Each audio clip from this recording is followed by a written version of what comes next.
Länge und mein Gesichtsausdruck dazu. Was? Let's go. Sag mal her da. 18 cm. 18 Zentimeter. Bruder, wo bin ich da hingekommen? Wo stehen denn die so rum? 17 cm. Aber wird nicht besser sein.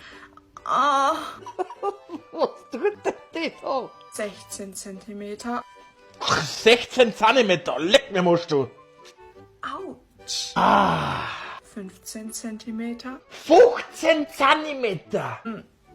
Angenehm ist es jetzt nicht. Möchtest du mich du verarschen oder was? 14 cm. 14 Zentimeter hat ein kleiner Bub. Was ist denn mit dir? Wo bin ich denn da hingekommen? Wird schon besser. Du komplett verarschen. Wo bin ich denn da jetzt? 13 cm.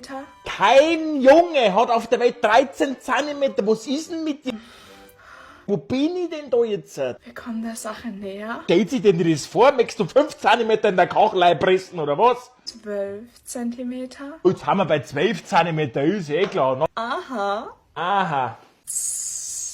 10, Ist doch Zipfelshaming, oder? Was soll denn das? 11, 12 cm. Wo haben wir denn da hingekommen? Was ist denn das schon wieder für Zeug? Aha. Aha!